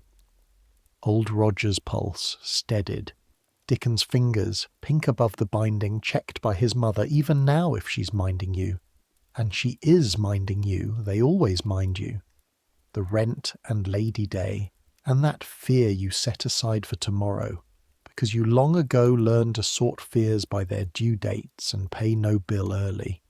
Your knees, your shoulder, your hands, reporting in like tired soldiers, answered with tallow and a hot stone wrapped in cloth. The mystics in their cells call this the exam, the nightly review of the soul, and write treatises on it. You call it sitting down for a minute. It is the same discipline. You invented it independently, the way you invented triage and antisepsis and freeze-drying and palliative care, without names, without credit, without once being asked. And this, if the title of tonight's story needs a final proof, is it. Strip a modern army of everything, its engines, its medicine, its supply chain, its signals, and ask what remains that actually keeps human beings alive in catastrophe. And what remains is exactly the list of things you do before noon. You bank the fire the way your mother taught you. Ash drawn over the coals in a smooth grey blanket, tucked at the edges like a child put to bed, so that the seed of tomorrow's fire sleeps warm inside tonight's. And the phrase your mother used comes with the motion the way it always does. Keep the seed, lose the fire, and you've lost an hour. Lose the seed and you've lost the hearth, and you climb into the bed you shared with a husband for 31 years and have shared with a granddaughter for 4, and Joan is already asleep, curled like a comma, radiating heat the way the young do, spendthrifts of warmth, and you fit your aching back against her furnace of a spine, and pull the blankets and both cloaks over the two of you, and the house ticks and settles, and the wind finds the same gap in the shutter it has found every night since All Souls, and makes the same thin whistle, and somewhere out in the black a dog fox barks 3 times far off, and the hens mutter behind their screen, and your body lets go of the day rung by rung, like a woman climbing down a ladder into dark water, and you do not sleep the way the listener sleeps. Understand this too, since we are being honest tonight about everything else. You sleep the medieval sleep, the old sleep, in 2 watches. You will sleep hard now for some hours, dragged under by the sheer tonnage of the day, and then somewhere in the deep middle of the night you will surface, as your whole world surfaces, the first sleep ended, and lie in the dark in that strange lucid hour that your century considers entirely normal. The watch between sleeps, when prayers are said and children are gotten and thoughts come loose and quiet, and you will listen to Joan breathe and count the beats of the wind at the shutter, and turn Lady Day over once slowly, like a stone in a field, deciding where to grip it. And then the second sleep will take you down again until the cracked bell or the cock or the cold decides otherwise. 2 sleeps, a night in 2 acts with an entr'acte of thinking. 6 centuries from now, people will lie awake at 3 in the morning, hearts pounding, convinced their sleeplessness is a disorder, and it will be, partly, but partly it will be the old sleep knocking, the ancestral rhythm asking why the fire needs no tending. Tonight, though, tonight the first sleep is a stone, and here at the bottom of it, since we have the license of a story, come the dreams, and your dreams are where the arithmetic of your life is stored. So let us read a page of the ledger while you turn under the blankets. You dream in years, mostly. The year 1310, and you are 18, standing in the church porch being married to a man named John, whom you had spoken with alone exactly 4 times, and it turned out better than it does in the songs. He was slow to anger and quick at a joke, and his hands were gentle with beasts and with you, and you had him 38 years, which by the actuarial tables of your world is a jackpot.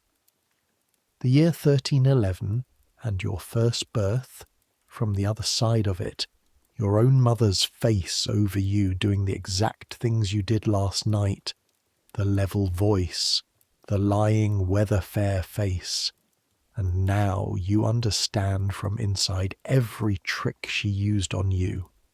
14 births of your own. Count them, since no parish record fully does.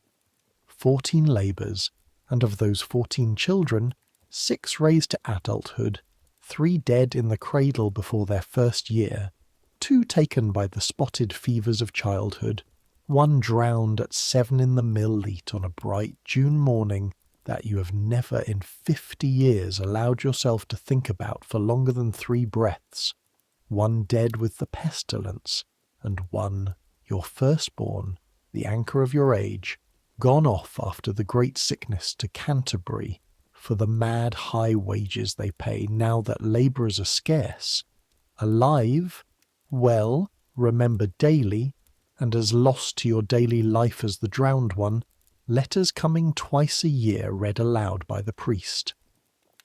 14, 6 raised, and your world calls that ordinary luck, neither blessed nor cursed, the median hand of cards, and here is what the listener must sit with. Every grey-haired woman at Mass on Sunday is carrying a comparable ledger, some lighter, many heavier, and they all stand and sing, and they all knead bread with those same hands afterward, and nobody has a word for what they are all carrying, because a thing that everyone carries is not called a burden, it is called life. Grief in your world is not a wound you heal from. It is a load you learn to carry with correct form. That is not a metaphor pulled out of the air. It is precisely how you would put it yourself. Because you know loads, and you know that a load carried wrong destroys the carrier, and a load carried right becomes, over years, bone-deep strength, and you have watched women do it both ways. Watched Widow Ash carry her dead crooked and be broken sideways by them within 2 winters. Watched your own mother carry heavier and walk straight to 80. And you learned form from her the way you learn the windlass. Smooth, steady, never jerk. Keep moving. Set it down completely for 1 hour a year, on their name days, at the graves. Weep entirely, then pick it up in balance and walk on. 600 years from now, the grief manuals will discover continuing bonds and dosed mourning, and call them breakthroughs. You have no manual. You have Sundays, and the churchyard is conveniently next to the church, and the whole parish does its carrying in the same 50 paces together, which is the only grief technology that has ever really worked. And your descendants will dismantle it and spend a century of loneliness discovering the hole it leaves. The cracked bell wakes you before light, because it is Sunday, the one hinge in the week, the day the whole vast machine of obligation pauses.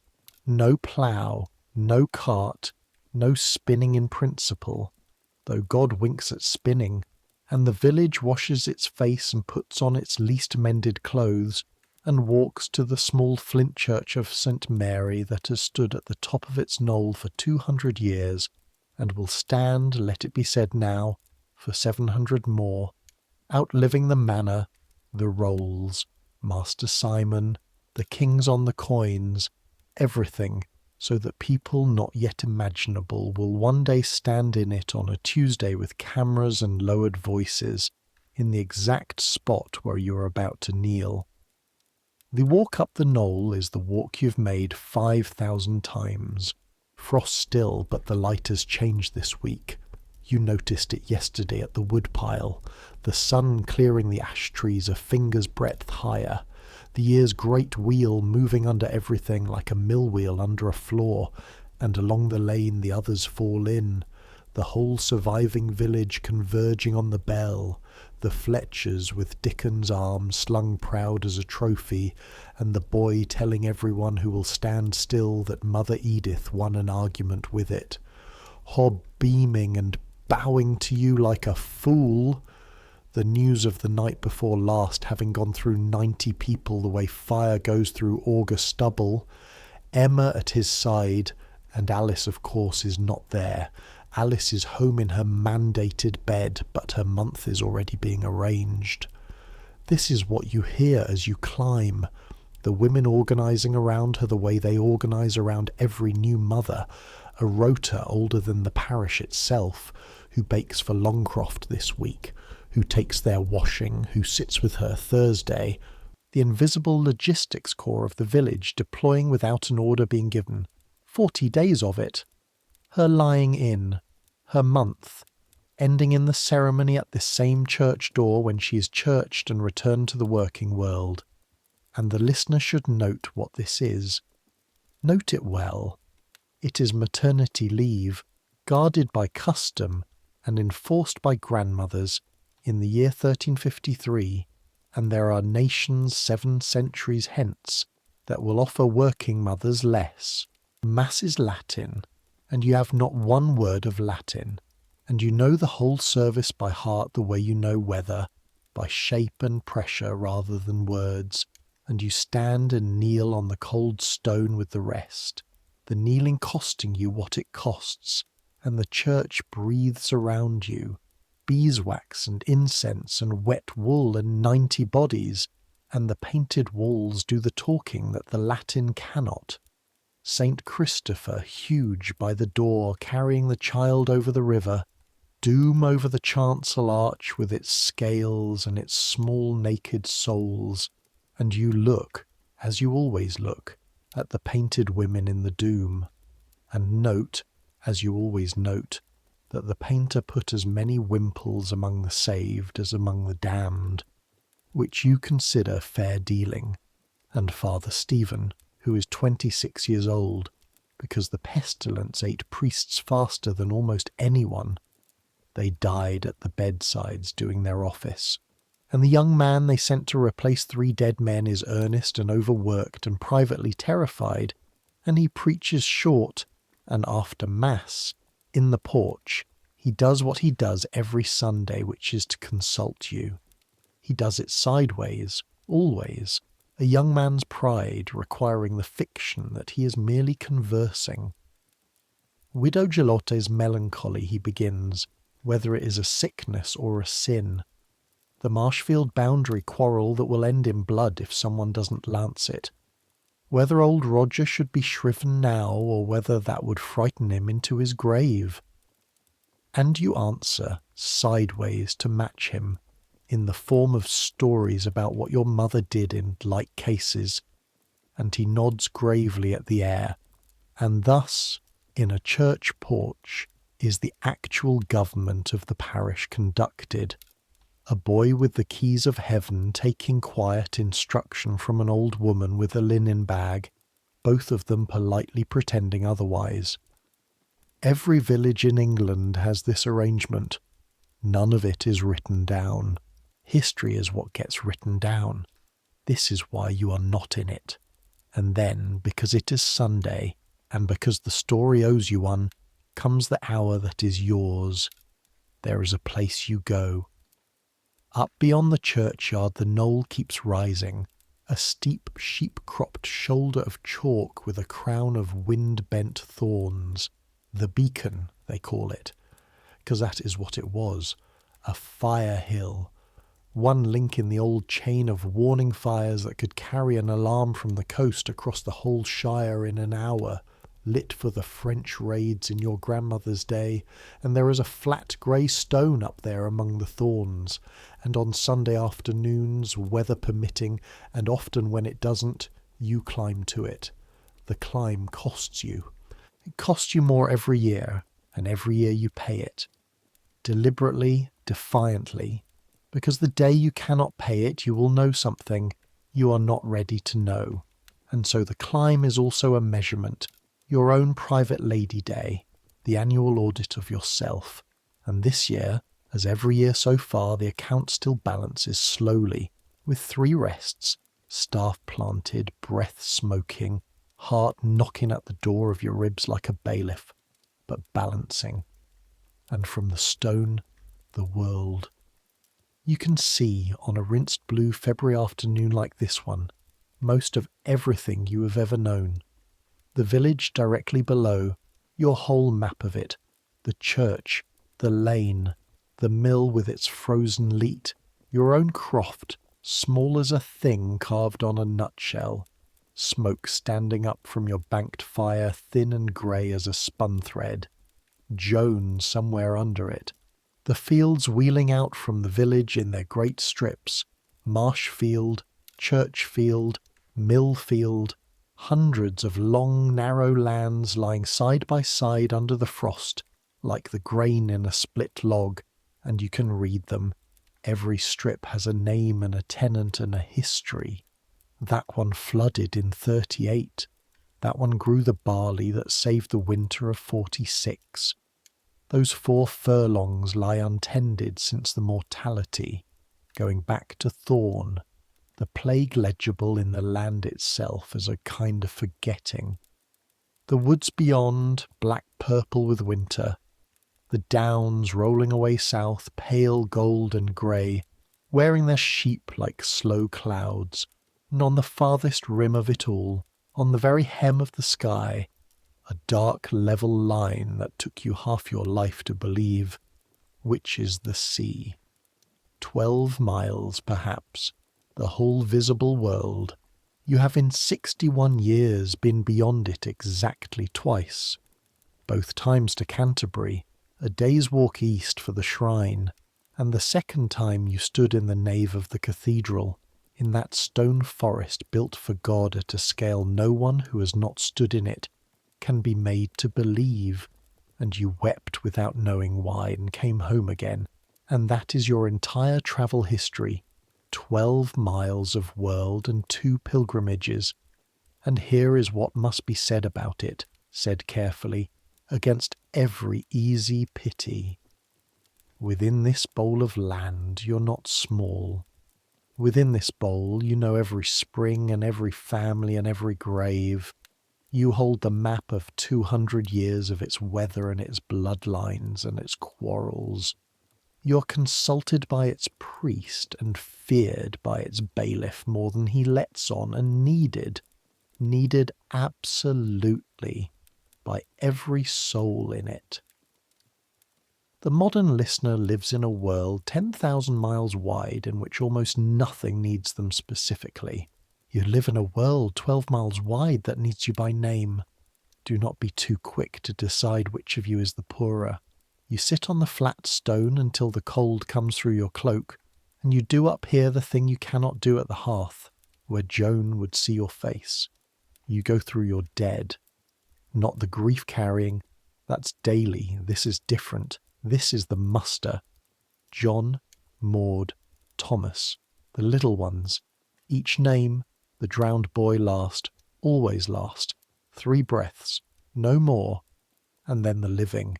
The Canterbury sun, Alice's blue boy breathing in his mother's arms 2 miles east, Dickens' pink fingers, Joan's thread growing finer every month, the whole roll. The beacon was a warning fire hill, and in a way it still is. You climb it each week to see what is coming for your people, And what is coming this year as every year is spring and lambing and Lady Day, and you sit until you have looked at all of it, and then you plant the staff and stand, joints firing in order like a wet fire catching, and go down the hill to put the pot on. And now the story must do what winter does, and move, because a life is not a day, and the title of tonight's tale is an argument about a whole life. So let the weeks turn under us like the wheel under the mill floor. February hardens, then cracks. There's a snow at St. Matthias that lies a week, and makes the well-walk treacherous, and puts a film of ice on the water in your own cup one morning indoors, an arm's length from the banked fire. You lose 2 hens to a fox that finds the one gap in the wattle you hadn't found first, and you find the gap by lantern light with your breath smoking and your mouth set, and mend it before you let yourself sleep, because the fox will be back and the fox does not get 2 lessons. March comes in on a southwest gale that strips a cartload of thatch off the empty Palmer house and flings it down the lane like a scattered haycock, and the village, without anyone deciding, gleans the straw for kindling and bedding, the dead house dispersing into the living ones a little more, the way the dead always do. And with March comes the lambing, and the lambing is a war, and you are its oldest serving officer. For 3 weeks the village barely sleeps. The ewes have their own opinions about timing, and their opinion is always now at midnight, in sleet.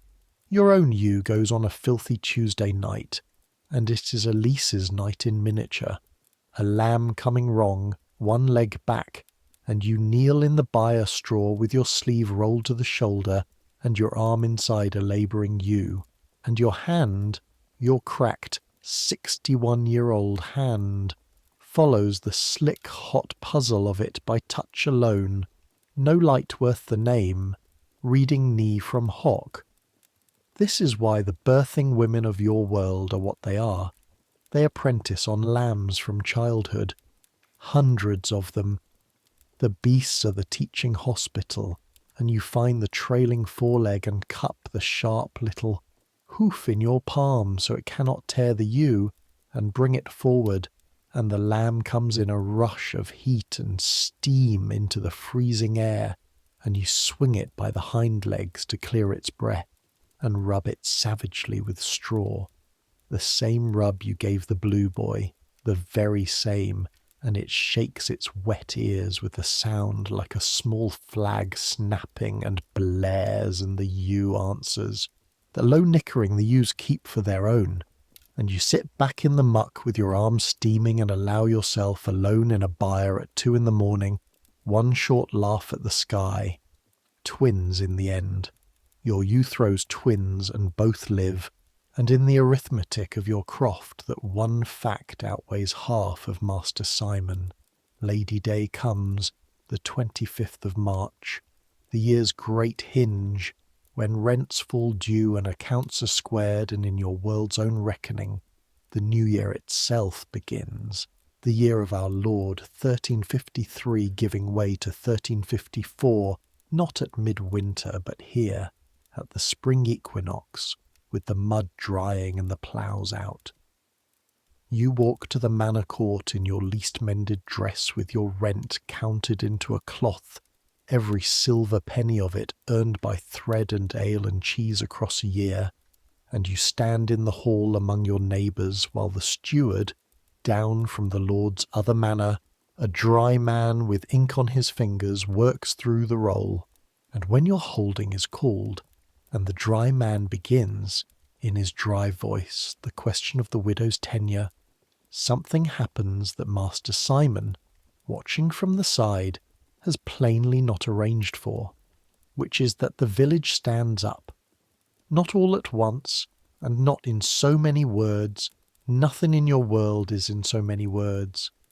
But Godfrey the Reeve, whose father's heart you steadied, finds it needful to observe that the widow's half-fillet is the best-kept land in Marsh Field.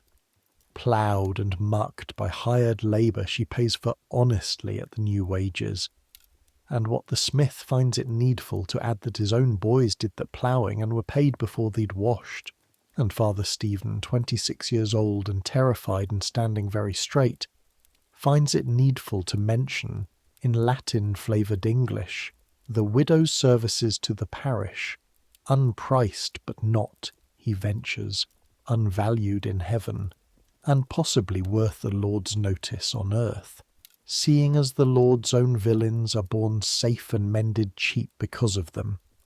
And Hob, who has no standing to speak at all and speaks anyway, read to his ears, says only, "She come through the dark to us, 2 mile of ice at her age, at a run," which is not evidence of anything, and lands in the hall like a dropped anvil. The steward looks at his roll. The roll, as we have said, has no column for any of this. But a steward's actual job is not the roll. It is the smooth yielding of the manor's revenue, and a steward can hear under the wool and deference what you can hear, which is a village saying politely with its hat in its hands, "This one is load-bearing. Price her out and see what the next 10 winters cost you." "The widow holds at the old rent," says the steward, and dips his pen, "her life long, and those 3 last words written, witnessed, are worth more than the croft itself, and you bow your head the required inch, and your face is level, level as a floor, all the way out of the hall and half the way home. And then Joan, trotting at your side, looks up and finds her grandmother's face doing something it almost never does in daylight, and has the wit to say nothing at all. Her life long. You think, walking home through the plough-smelling dusk, they have, in their own crabbed, ink-fingered way, just written you into the record after all. April then, and the world commits to living. The ploughlands go from grey to brown to a green so young and sharp it looks lit from inside. The garden takes every hour you can spare, and some you can't. Beans in, warts in, the plum tree you pruned in the frost, breaking into blossom overnight like a held breath let out, and the bees find it by mid-morning and the whole tree hums like a psalm. Alice is churched at the door of St. Mary's, candle in hand, and comes back into the working world with the boy fat and furious on her hip, and they have named him, she tells you at the church door, with Hob shifting foot to foot behind her, Edward for the king, and Edith could not be a boy's name, but they wanted you to know it was tried, and you tell her truthfully that Edward will do, and that you have been paid. Dickon's arm comes out of its binding at 6 weeks, and you make the unwrapping a public lesson with Joan's hands doing half the work, and the arm is straight, thin as a peeled withy and straight as one too, and the boy windmills it in the churchyard to a small crowd of other boys, your handiwork on exhibition, and within a month he's back up the same ash tree because he is 8, and the mothers look at you, and you look at heaven. And the year rolls, and since a story must choose, we will ride the rest of it from the beacon stone the way you see it in Sundays, Whitsun, and the green madness of early June, the village dancing on the churchyard grass to a pipe and tabor, and you sitting on the bench against the flint wall with the other grandmothers, the whole grey senate of the parish in a row, hands finally idle, watching the young ones turn, and each of you holding your own private muster of the ones who are not dancing this year, and passing a leather bottle of your best ale down the row, and not needing to say any of it. Haymaking, and the whole parish in marsh field from grey dawn, and you in it because everyone is in it. Your scythe-swinging years are behind you, but the raking and turning and the carrying of ale and bread to the sweating lines is yours, and the tedding rake light in your hands, and the smell of drying hay in a hot June wind, which is the one smell in your world that everyone, gentle and simple, saint and bailiff, agrees is the smell of heaven's own floor. Lammas, and the first loaf of the new wheat blessed on the altar, and the barley arithmetic in your head wiped clean, and begun again at a full barrel. The annual resurrection of the larder. Harvest, the great labour, the whole point of everything. 3 weeks that decide the year, every hand in the field to the edge of light, and you keeping 3 crofts worth of children out from under the wagons. The grandame corps running its accustomed crochet at the field's edge, and binding the cut of a boy who grabbed a sickle blade, and dosing 2 heat-struck reapers in the shade with ale and wet cloths, the field hospital of the harvest war, deployed as it deploys every August of every year of every century of this island's life, and Michaelmas, and the goose, and the rents again. But your rent, now and her life long, holds at the old figure, and Master Simon's nod to you in the manor yard has acquired, you note with the dry satisfaction of your year, a full half-inch more depth than it had in February. And then the wheel comes round, the light shortens, the plums are in the crock, and the pig is fat and doomed, and it is Martinmas, and the first hard frost, and a year, 1 whole year, has turned under you since the night this story began. You are 62, and here is the last movement of this story, and it happens, fittingly at night, with a fist on a door. It is a November evening 2 winters on, wet, blowing, the lane a black soup, and the fist is for you, but the summons, when you open the door, is spoken to the girl behind you.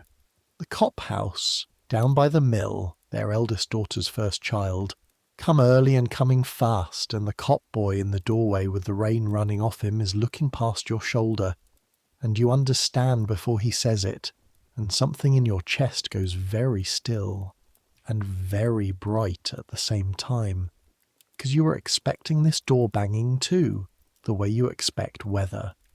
Your hip has been bad since Michaelmas. Truly bad, the joint grinding wrongly now, the 2 miles of soup between here and the mill a march you could make and should not, and everyone in the parish knows it. And the parish, which conducts all its most important business without ever holding a meeting, has evidently already decided what you have been pretending not to decide. Joan is 13. She's caught 4 babies with your hands hovering an inch behind hers. She scrubs to the elbow like a zealot. She has your mother's level voice already, uncanny in a girl whose own voice only lately settled, and she's standing behind you with the bag, your bag, already slung across her body, because she heard the fist and read the night exactly as fast as you did. Fast labours are kind labours mostly, you say to her, in the doorway, in front of the boy, so that it is said and witnessed. Second twist of shepherd's purse is in the left of the bag. Send for me only if the cord comes first or the blood is bright. Otherwise trust the work and talk to the mother and never pull, she says. I know, Gran. And she has gone into the rain with the Cop boy holding the lantern, this thin, fierce girl with your bag on her hip, down the same black lane you have walked 5,000 times, and you stand in your doorway with the wet wind on your face, and watch the lantern bob and shrink and vanish behind the Fletcher's hedge. And what you feel is not what you expected to feel. You expected the ache of a thing ending. What arrives instead is the feeling from the manor court, but larger, much larger. The feeling of a load, the great load, the 60-year load, being taken smoothly onto a younger yoke without one drop spilled, and you recognise the gait she went down the lane in, flat-footed, short-stepped, unhurried, spilling nothing, and you laugh, alone in your doorway in the rain, one short laugh at the sky, the same laugh from the lambing byre, and you go in and bar the door and put the pot on. because she'll come home near dawn, soaked and starving and stunned by what her hands turn out to know, and there must be something hot. And she does, and it went well. A girl, loud and pink, mother and child thriving, and Joan sits at your fire with the bowl in her hands and cannot stop talking, the whole night spilling out of her in a torrent, the feel of the head in her palm, heavier than it looks, always heavier than it looks, and you sit across the fire and listen, with your face level and your heart doing something entirely unlevel, and when she finally runs down like a spent spindle and sleeps where she sits, you put the blanket over her and stay up a while with the fire, doing the exam, the beads of the day, and the last bead is this one, the one you save for the end. The chain holds.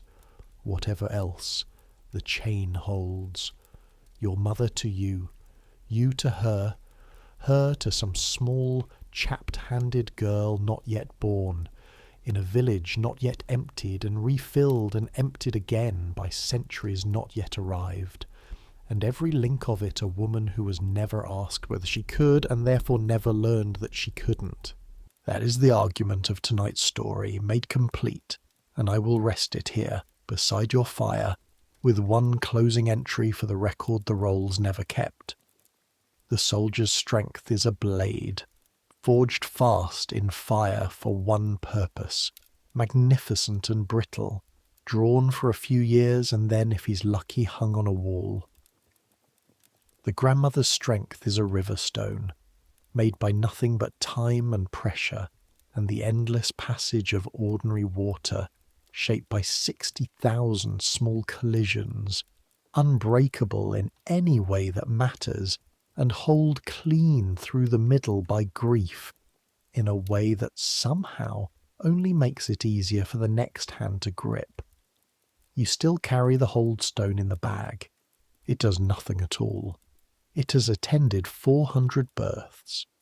Joan will not go out the door without it, and you never once in your whole life thought of yourself as strong. That is the last fact, and it might be the most important one. Strong, in your mind, is what the smith, is an ox, is the tower of the cathedral at Canterbury. You would tell anyone who asked, and mean it, that you are an ordinary old woman who did what was in front of her, because everyone did, because what else? The tougher-than-a-soldier grandmother did not know she was tougher than a soldier. She'd never seen a soldier up close. She was too busy holding a parish out of the grave with two cracked hands to conduct the comparison, and it has taken the world 700 years, and the leisure your labour eventually purchased for it, to look back down the long lane by lantern light and finally do the audit for her. Consider it done, Mother Edith. Consider it entered in the roll, her life long, and now the fire is banked, and the story is nearly done, and it is time to do what she did at the end of every one of her 22,000 days. It is time to set the load down and sleep. So come back down the hill one last time. Come back into the small house on the frozen lane on any night of any winter of that long life, and lie down where she lay down. The bed is straw, and it has shaped itself to you over the years, the way everything in this house has shaped itself to you. The stool worn to the print of you, the staff worn to your grip, the path to the well worn to your stride. The blankets are wool you sheared and washed and carded and spun and wove and fulled with your own hands. Every fibre of your warmth tonight passed through your fingers at least 6 times, and there is a granddaughter's warm spine against your back. Breathing slow, and the 2 cloaks are over the both of you, and the bar is on the door. The fire ticks under its grey blanket, keeping the seed. The wind finds its gap in the shutter and plays its one thin note, the note it has played every winter night of your life, and by now it is not an intrusion. It is the house breathing. It is the sound the dark makes when all is well. Your body reports in, joint by joint, the knees, the shoulder, the hands, the hip, and tonight you do not argue with any of them. You thank them, quietly in the dark, the way you'd thank a team of old oxen at the end of ploughing. You did the day. You did all of it. Rest now. Your hands are heavy on the blanket, cracked, tallow-scented, wool-softened, heavier than they look, always heavier than they look. You are warm enough, fed enough, safe enough. You have a fire with a seed in it, and a barrel with a bottom you won't see before Lammas, and a girl beside you who knows never to pull, and a rent that holds her life long, and a parish full of people who will bang on the door when the dark comes for them, because they know, everyone knows, that the dark must climb over you first. That is more than most souls in this hard world can say. That is enough. The sounds of the village grow fainter now. Or maybe you're just listening less. Somewhere down the lane a dog settles. Somewhere in the byre the cow shifts her weight in the straw with a sound like a slow sigh.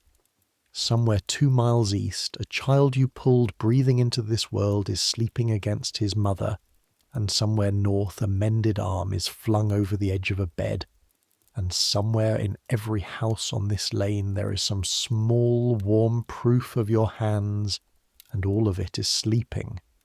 The whole 12-mile bowl of the world is sleeping, and it is held, it is watched, the watch is kept, and for once, for this 1 hour, the watch is not yours. Let the pot hang, let the wool wait, let the well keep its cold silver until morning. Tomorrow there will be water to draw. Tomorrow there will be wood to split, and the beasts and the pottage and the mending and someone's fist some night soon on the door. The same as today, the same as yesterday, the same as all the days stretching back to your mother's mother's mother, and forward past Joan, further than thought can carry, but that's tomorrow. Right now there is only the dark and the seed in the ashes, and the wind's one note and the slow tide of sleep coming up the strand of you unhurried, taking the aches first, the feet, then the knees, then the long muscles of the back wading higher, taking the hands last, always the hands last. They are the last to believe the day is over, and then even the hands let go. You close your eyes. The last thing you hear is the cracked bell of St. Mary's far off, ringing an hour you're too tired to count, and its flawed voice is the truest sound you know, because nothing whole and perfect ever kept a watch.